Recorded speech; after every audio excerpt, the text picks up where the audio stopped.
Good evening, everyone. On this Holy Thursday, we gather to pray and ponder the story of Jesus and how it has shaped us and the world. We stand on land curated for centuries by the Maundy and Stolo nation, and in a building sanctified by the prayer and praise of you, me, and many others who have gone before us. We are here this evening because we have been shaped by Jesus. We are here with hearts and minds open to God and to each other, in welcome and in love. I want to welcome all of you here to this Tenebrae service. Tenebrae, meaning darkness or shadows, has been a practice in the church since medieval times. Silence and darkness, reflective readings suggest the drama of this momentous day. Once a service for the monastic community, Tenebrae later became part of worship for the entire congregation during Holy Week. And this evening we join with Christians of many generations, Christians throughout the world, in meditation on the meaning of the suffering and the cross. We will also celebrate the Lord's Supper as part of our service.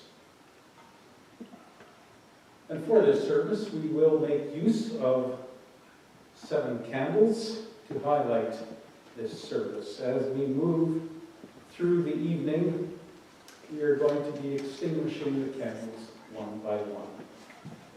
And then, after each candle is extinguished, someone from up in the balcony is going to use a hammer to strike a piece of wood, highlighting the sound of the crucifixion.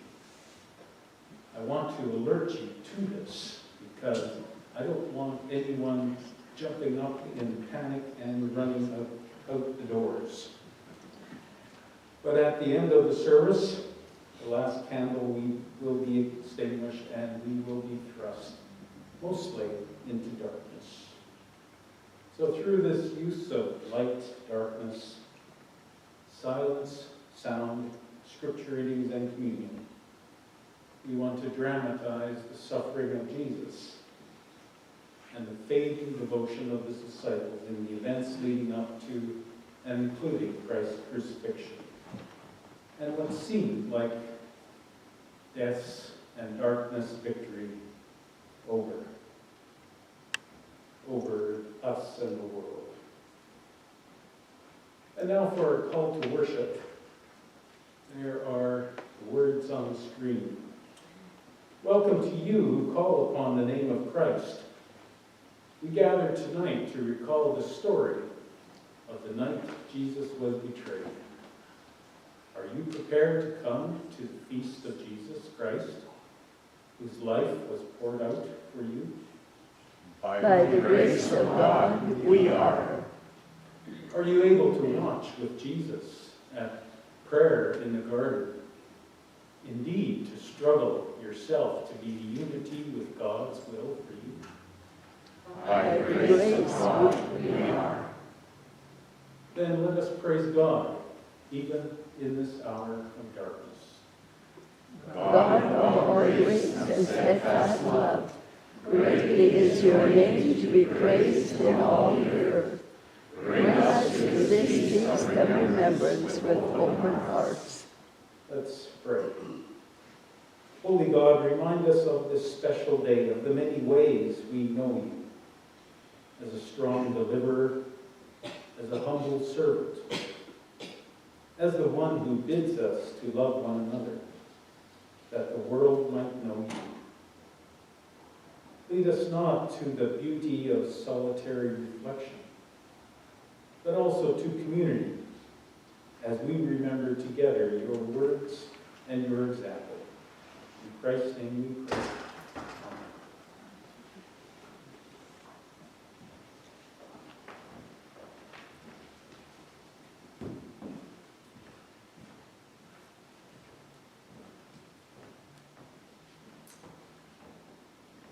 sing together, "'Tis Midnight" and "On Olive Brow." If you're able, please stand, and we will sing all three verses.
Matthew 26, 1 to 5 and 14 to 16.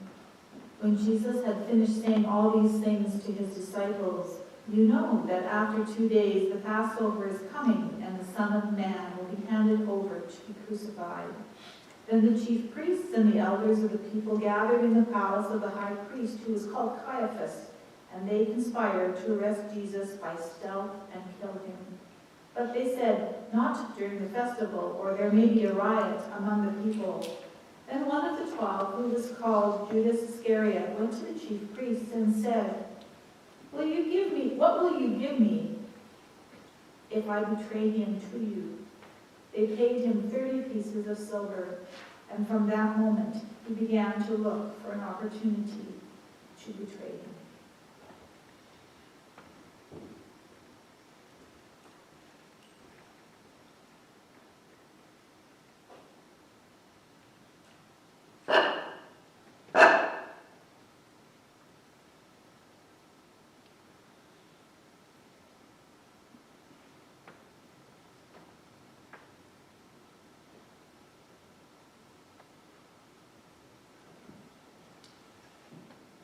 On the first day of unleavened bread, the disciples came to Jesus saying, "Where do you want us to make preparations for you to eat the Passover?"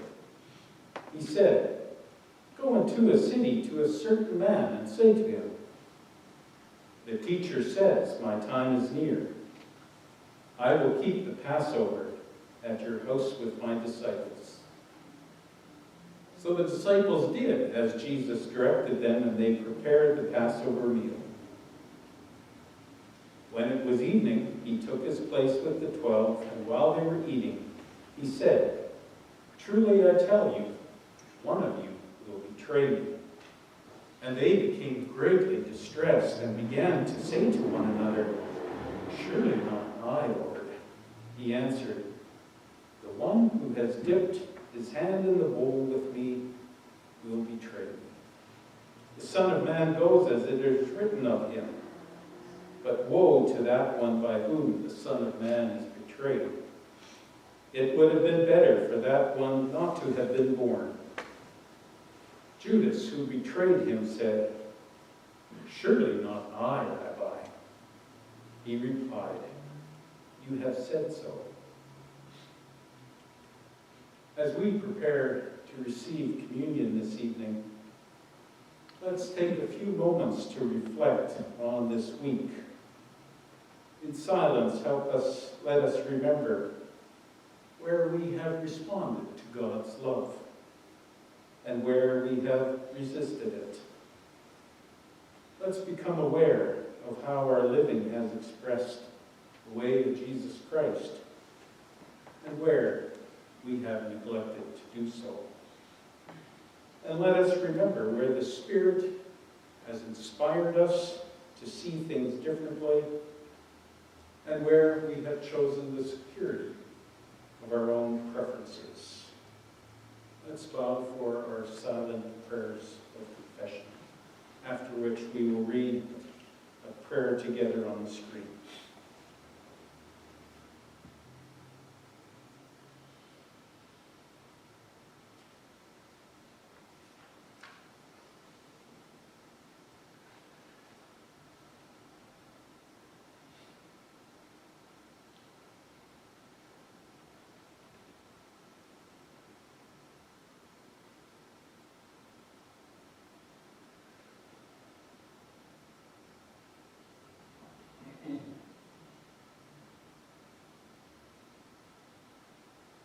Let's read the prayer of confession together. For our resistance to God's love, for our reluctance to live out the way of Christ, and for our deafness to the Spirit's inspiration, O God, forgive us and set us free. Sisters and brothers in Christ, we can live with confidence of knowing that our oneness with God endures forever, and that every day offers us a new beginning. Thanks be to God. The peace of Christ be with you. And also with you. Amen.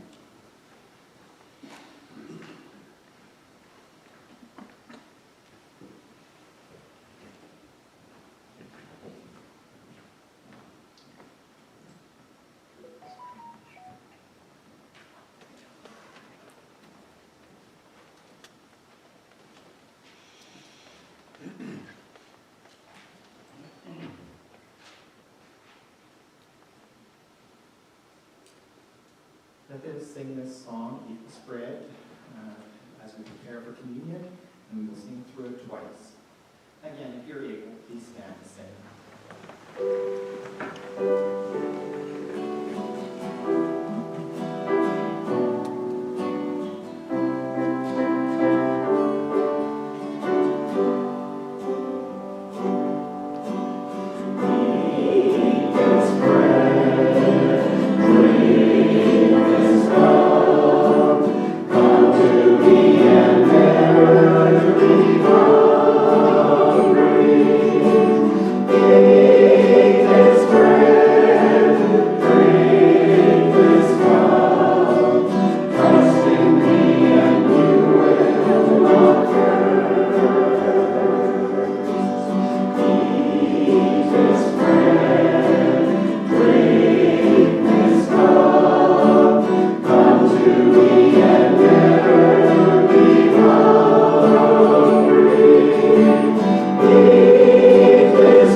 When the time was right, you, God, sent Jesus to be among us.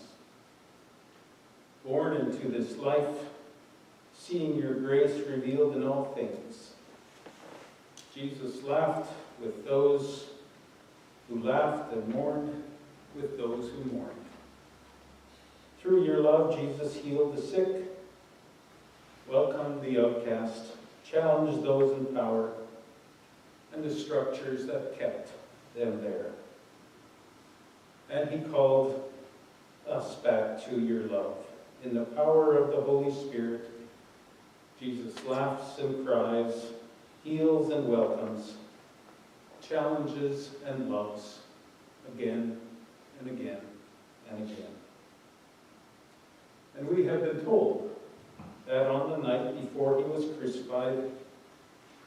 Jesus sat with his disciples and ate with them at a meal of remembrance. And Jesus took the loaf of bread, and after he had given thanks and blessing, he broke it and gave it to his disciples, saying, "Take this, all of you. Whenever you eat this, do it in remembrance of me."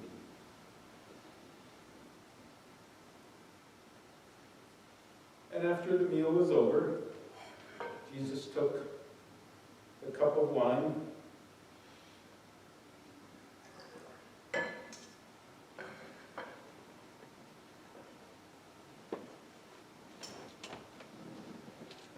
and offered his blessing and gave it to his disciples, saying, "Whenever you drink this, do this in remembrance of me."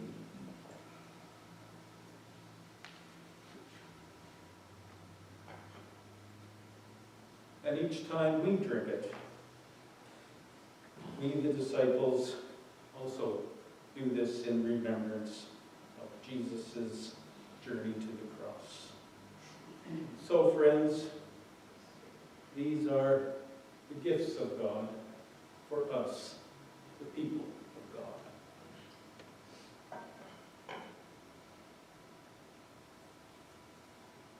Now, for a couple of instructions, we do have 2 tables on the side, and soon I will invite you to come forward to one of the tables. And once there, the deacons will give you a piece of bread and a cup of juice.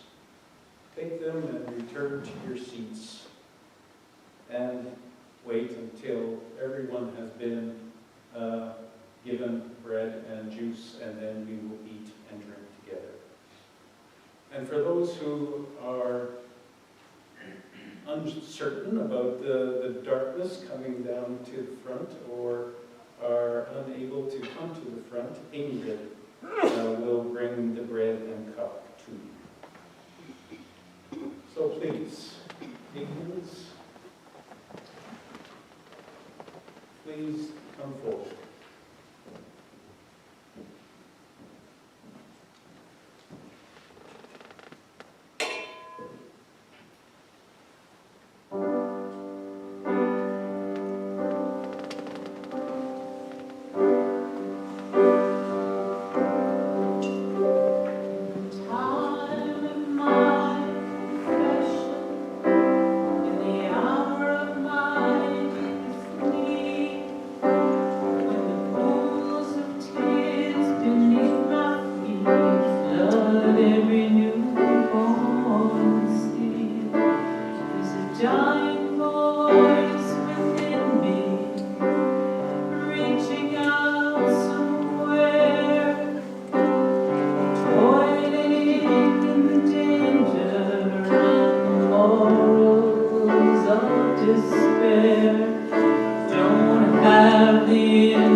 Doorway of temptation's angry flame.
of falling like every grain of sand.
Does everyone have a piece of bread and some juice? Anyone who doesn't?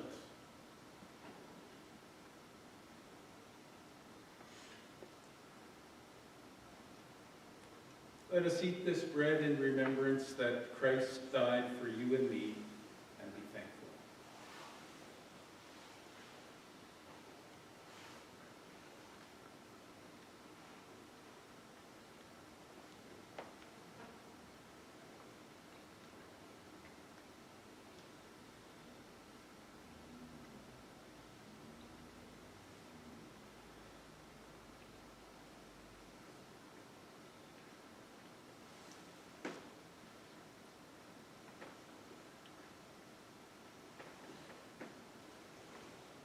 Let us drink in remembrance that Christ's blood was shed for you and me, and be thankful.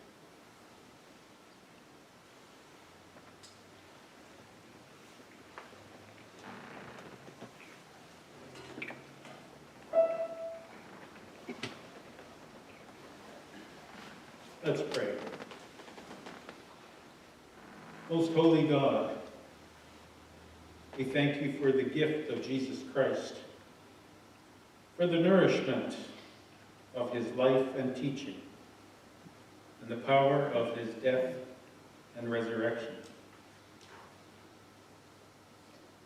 and for his invitation to enjoy life in all its fullness. As Jesus allowed your life and your way to become visible in him, may God's presence also be revealed through our lives. Shape us to be your people through the power of your living Spirit. Amen.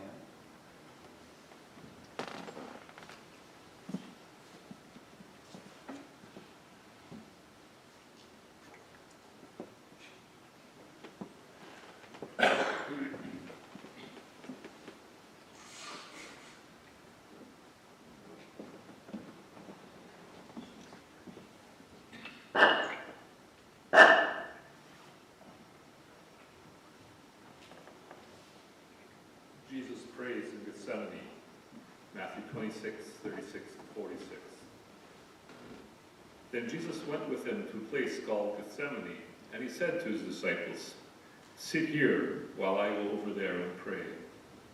He took with him Peter and the two sons of Zebedee, and began to be grieved and agitated. Then he said to them, "I am deeply grieved, even to death. Remain here and stay awake with me." And going a little farther, he threw himself on the ground and prayed, "My Father, if it is possible, let this cup pass from me. Yet not what I want, but what you want." Then he came to the disciples and found them sleeping. And he said to Peter, "So could you not stay awake with me 1 hour? Stay awake and pray that you may not come into the time of trial. The spirit indeed is willing, but the flesh is weak." Again he went away for the second time and prayed, "My Father, if this cannot pass unless I drink it, your will be done." Again he came and found them sleeping, for their eyes were heavy. So leaving them again, he went away and prayed for the third time, saying the same words. Then he came to the disciples and said to them, "Are you still sleeping and taking your rest? See, the hour is at hand, and the Son of Man is betrayed into the hands of sinners. Get up, let us be going. See, my betrayer is at hand."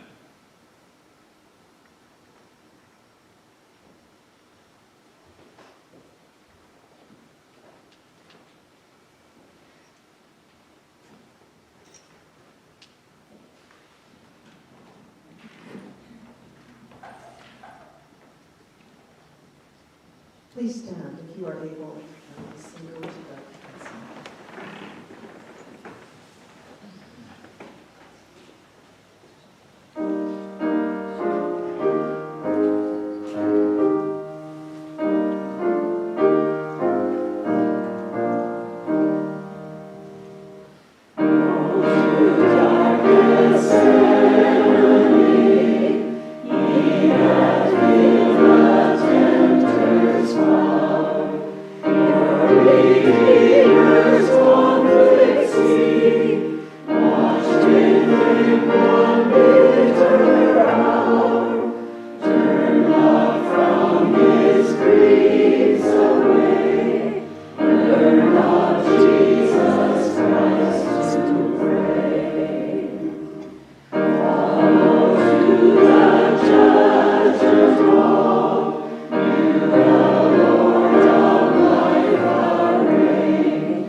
While he was still speaking, Judas, one of the 12, arrived. With him was a large crowd, swords and clubs, from the chief priests and the elders of the people.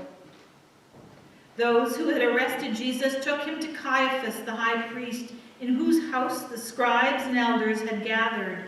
But Peter was following him at a distance as far as the courtyard of the high priest, and going inside, he sat with the guards in order to see how this would end.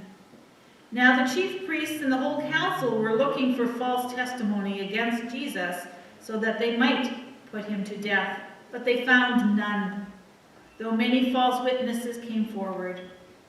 At last 2 came forward and said, "This fellow said, 'I am able to destroy the temple of God and to build it in 3 days.'" The high priest stood up and said, "Have you no answer? What is it that they testify against you?" But Jesus was silent. Then the high priest said to him, "I put you under oath before the living God. Tell us if you are the Messiah, the Son of God." Jesus said to him, "You have said so. But I tell you, from now on, you will see the Son of Man seated at the right hand of the power and coming on the clouds of heaven."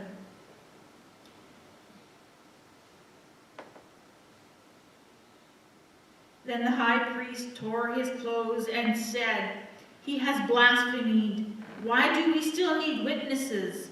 You have now heard his blasphemy. What is your verdict?" They answered, "He deserves death." Then they spat in his face and struck him and slapped him, saying, "Prophesy to us, you Messiah. Who is it that struck you?"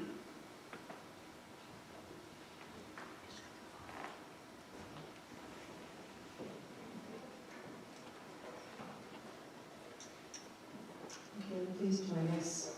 Stand if you are able and do the same.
Matthew 26, 69 to 75.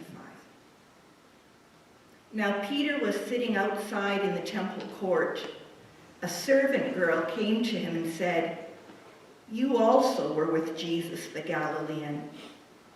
But he denied it before them all, saying, "I do not know what you are talking about." When he went out to the porch, another servant girl saw him, and she said to the bystanders, "This man was with Jesus of Nazareth." Again he denied it with an oath, "I do not know the man." After a little while, the bystanders came up and said to Peter, "Certainly you are also one of them, for your accent betrays you." Then he began to curse and swore an oath, "I do not know the man." At that moment, the cock crowed. Then Peter remembered what Jesus had said, "Before the cock crows, you will deny me 3 times." And And he went out and wept bitterly.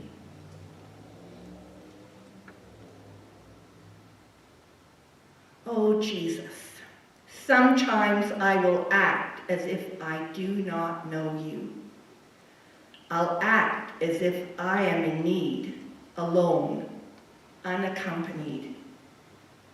I will fail to share, to forgive, to bless, to risk, to speak out.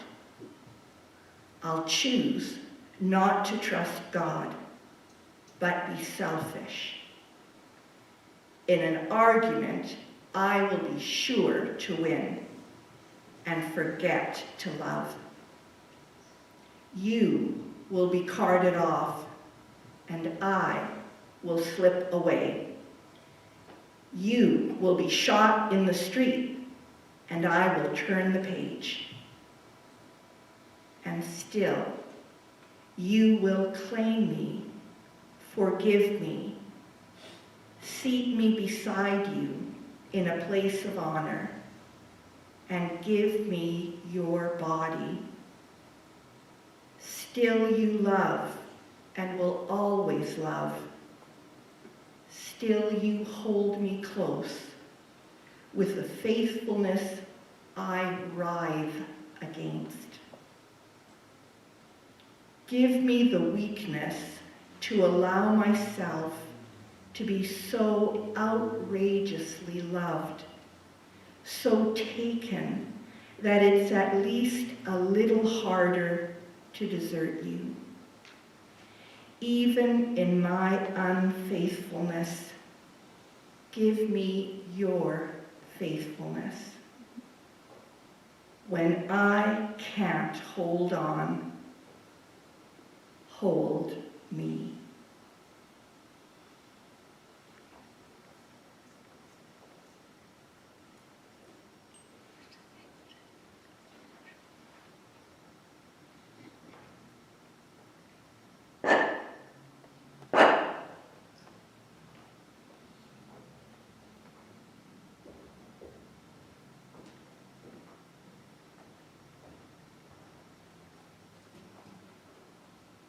Jesus is condemned to death. Matthew 27, verses 1 to 2 and 11 to 26. When morning came, all the chief priests and elders of the people conferred together against Jesus in order to bring about his death. They bound him, led him away, and handed him over to Pilate, the governor. Now Jesus stood before the governor, and the governor asked him, "Are you the king of the Jews?" Jesus said, "You said so." But when he was accused by the chief priests and elders, he did not answer. Then Pilate said to him, "Do you not hear how many accusations they make against you?" But he gave them no answer, not even to a single charge, so that the governor was greatly amazed. Now at the festival, the governor was accustomed to release a prisoner for the crowd, anyone whom they wanted. At that time, they had a notorious prisoner called Jesus Barabbas. So after they had gathered, Pilate said to them, "Whom do you want me to release for you, Jesus, Barabbas or Jesus who is called the Messiah?" For he realized that it was out of jealousy that they had handed him over. While he was sitting on the judgment seat, his wife sent word to him, "Have nothing to do with that innocent man, for today I have suffered a great deal because of a dream about him." Now the chief priests and the elders persuaded the crowds to ask for Barabbas and to have Jesus killed. The governor again said to them, "Which of the two do you want me to release for you?" And they said, "Barabbas." Pilate said to them, "Then what should I do with Jesus, who is called the Messiah?" All of them said, "Let him be crucified." Then he asked, "Why? What evil has he done?" But they shouted all the more, "Let him be crucified."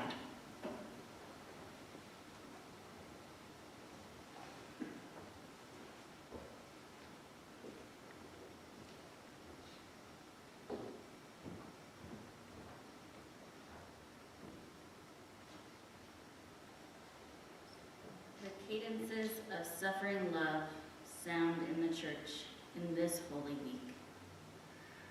We ponder this coming Thursday and this Ready Friday, beating solemnly and transformatively in the foreground is this: wounded for our transgressions, bruised for our iniquities, healed by his stripes. We ponder how much self-giving could heal our lives, and we cannot do better than to rest ourselves in that awesome mystery. You are the one who has spared, who has pitied, who has drawn the violence short in order to save. Hold your church all this week to the unbearable mystery of your self-giving and to the intolerable burden of our killing. Move us from the grip of that deathly squeeze. Move by your innocence. Move by your weakness. Move by your passion. Deliver us from our violent-shaped world. In the name of that bruised one, amen.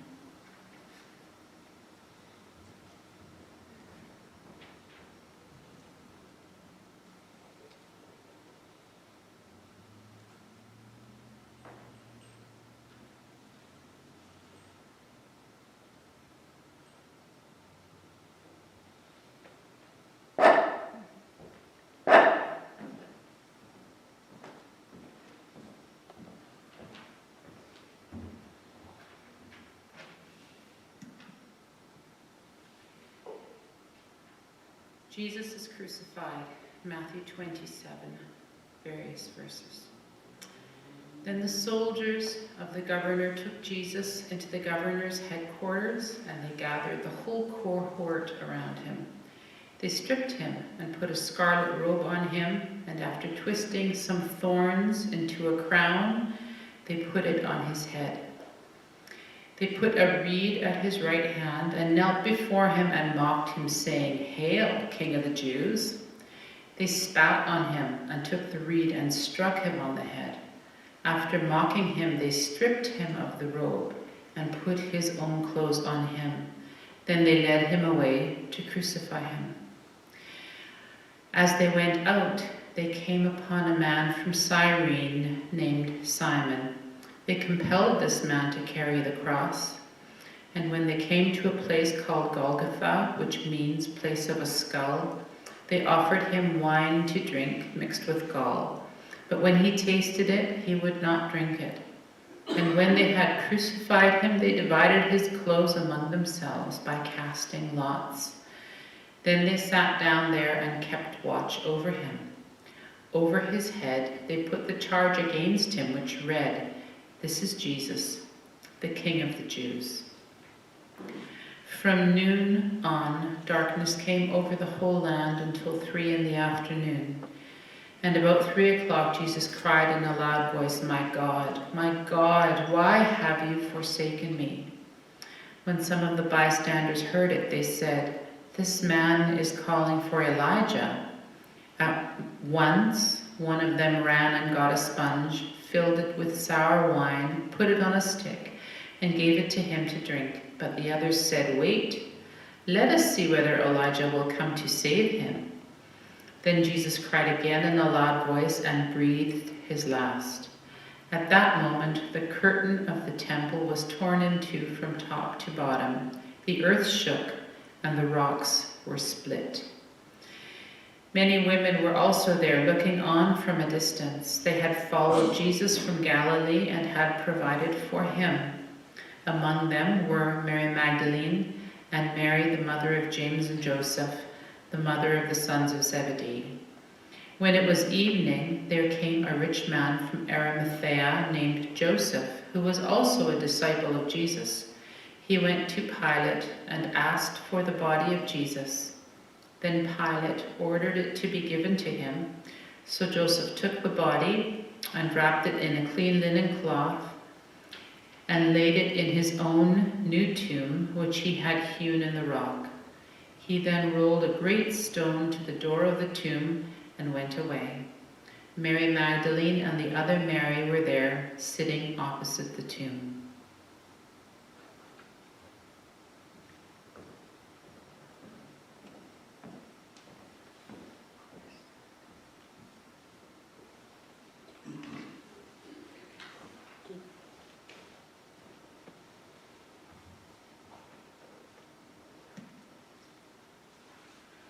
Song of the Winding Sheet by Jan Richardson.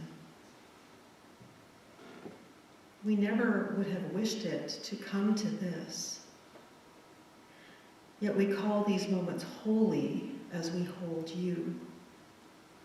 Holy the tending, holy the winding, holy the leaving as in the living. Holy the silence, holy the stillness. Holy the turning and returning to earth. Blessed is the one who came in the name. Blessed is the one who laid himself down. Blessed is the one who emptied for us. Blessed is the one wearing the shroud. Holy the waiting, holy the grieving, holy the shadows and gathering night, holy the darkness, holy the hours, holy the hope turning toward light.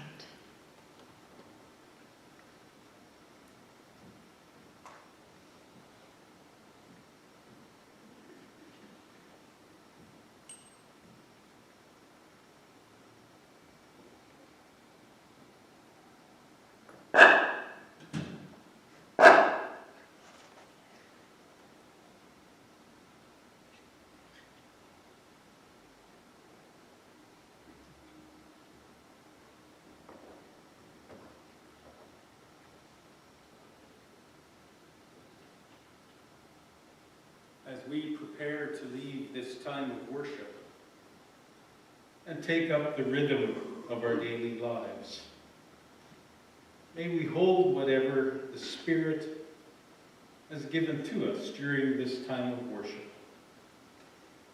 And may our prayer and our contemplation allow it to grow and shape us.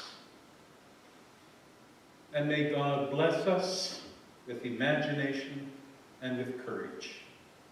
May Christ be within us to keep us, beside us to guide us, before us to lead, beneath us to support, above us to bless. And may the Spirit provoke us, shape us, and empower us to be all that we were created to be. Amen. Amen.